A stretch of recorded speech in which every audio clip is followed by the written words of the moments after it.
அன்றைக்கி ஒரு நாள் எங்கள் ஊர் மாரியம்மன் கோவிலில் கும்பாபிஷேகம். அந்த கோவில் வந்து கிட்டத்தட்ட ஒரு 13 வருஷம் முன்னாடி கட்டிட்டாங்க. ஆனால் இப்போ 12 வருஷம் ஆயிடுச்சு. அதுக்கப்புறம் மறுபடியும் இன்னொரு கும்பாபிஷேகம் வைக்கணும் அப்படின்னு வச்சுருந்தாங்க. எங்கள் வீட்டில் இருக்கிறவங்களாம் முன்னாடியே போயிட்டாங்க. நான் வழக்கம் போல் லேட்டாக குளிச்சுட்டு பொறுமையாக அங்கே கோயிலுக்கு போயிட்டே இருந்தேன். கரெக்டாக நான் போகிறப்ப பார்த்தீங்களா, கோவிலில் தீர்த்தம் தெளிக்க ஆரம்பிச்சிட்டாங்க. நான் போகிறதுக்கு முன்னாடியே தெளிக்க ஆரம்பிச்சிட்டாங்க. நான் போகிறப்ப கூட்டத்தெல்லாம் கிராஸ் பண்ணி முன்னாடி போகிறேன். ஆனால் மற்றவங்களும் தீர்த்தம் தெளிச்சு பின்னாடி என் பக்கம் வந்துட்டு இருந்தாங்க ஆப்போசிட்டில். நான் பக்கத்தில் போக தீர்த்தம் தெளிச்சிட்டு இருந்தாங்க. நான் ஒரு சொட்டு தீர்த்தம் கூட என் மேலே படவே இல்லை. என்னடா ஒரு சொட்டு தீர்த்தம் கூட படவே இல்லை. நான் இன்னும் கொஞ்சம் பக்கத்து போனேன். அதுக்கப்புறம் பார்த்தா தீர்த்தம் என் பக்கம் அடிக்கலை, அந்த பக்கம் ஆப்போசிட் பக்கம் அடிச்சிட்டு இருந்தாங்க. மொத்தம் 3 சைடு இருக்குங்க இல்லையா, 360 டிகிரி ஃபுல்லாகவே தீர்த்தம் வச்சுட்டு இருந்தாங்க இந்த மாரியம்மன் கோவிலில். சரி, என்னடா என்ன வரலையே அப்படின்னு இன்னும் கொஞ்சம் பக்கத்தில் போனேன். அந்த ஸ்பீக்கர் பாக்ஸ் பக்கத்தில் நான் போய் அவங்கள பார்க்க, அவங்க என்ன பார்க்க, என்ன மாதிரியே நிறைய பேர் இருந்தாங்க. நான் தான் தனியாக இருக்கேன் தீர்த்தம் தெளிக்காமல் அப்படின்னு பார்த்தா அப்படிலாம் இல்லை. என் கூடயே ஒரு 50 பேர் 60 பேர் பக்கத்தில் நின்றுட்டு இருந்தாங்க.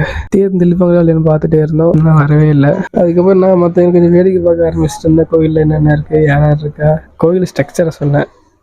நீங்கள் நினைக்கிற மாதிரிலாம் அது இல்லை. கடைசியாக இப்போ தெளிக்க போகிறாங்கன்னு நினைக்கிறேன். மேலே இருந்து தெளிச்சாங்களா, தெளிக்கிறாங்கப்பா. நானும் கேமரா மேலே காமிச்சிட்டேன். தெளிக்க போகிறாங்க. அண்ணா நவர்ண்ணா குறுக்கு வந்து போதுட்டு இருக்கிறீங்க, என்னென்ன அப்படி பண்ணுறீங்க?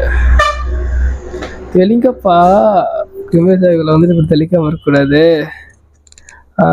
தண்ணி வருது, தீர்த்தம் வருது, தெளிக்க போகிறாங்க. தெளிச்சிடலாம் சாமி. ஒரு வழியா தெளிச்சிட்டாங்க. ஆனால் தெளிச்சதுக்கு அப்புறம் பார்த்தீங்களா, அப்படியே மழை பெய்கிற மாதிரி பாருங்க அப்படியே மழை பெய்கிற மாதிரி மேலே தெளிச்சிச்சிங்க.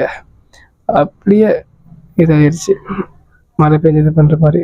கோவிலில் ஒரு விசிறி ஒன்று தந்தாங்க. அதை வாங்கிட்டு வந்து உக்காந்துட்டு சாமி அலங்காரம் பண்ணிட்டு இருந்தாங்க. சரி, உள்ளே அலங்காரம் பண்ணுறாங்க, அதை கொஞ்சம் வெயிட் பண்ணுவோம் அப்படின்னு நான் வெளியே பண்ணிட்டு இருந்தோம். ஒரு சாமியை பாருங்கள், அம்மனை. நல்லா இருக்குங்களா அலங்காரம்? நல்லா தான் இருக்குன்னு நினைக்கிறேன். அப்புறம் அலங்காரம் பண்ணி முடிச்சதுக்கப்புறம் அன்னதானம் இவ்வளோ கூட்டம். நான் கூட்டத்தை பார்த்துட்டு வாங்கவே இல்லை. கடைசியாக பார்த்துல எங்கள் அம்மா அப்பா ஃபஸ்ட்டே வந்தாங்க. அதனால் அவங்க முன்னாடியே வாங்கி வச்சிட்டாங்க. நான் அவங்ககிட்ட இருக்கிறத வாங்கி சாப்பிட்டுட்டேன். அவ்வளோதான். உங்களுக்கு தரிசனம் கிடச்சிருக்குன்னு நினைக்கிறேன். இந்த மாதிரி நிகழ்வுகள் அது அடிக்கடி வேணும்னா இந்த சேனலை சப்ஸ்கிரைப் பண்ணிக்கோங்க. பிடிச்சிருந்துச்சுன்னா ஃப்ரெண்ட்ஸுக்கு ஷேர் பண்ணுங்கள்.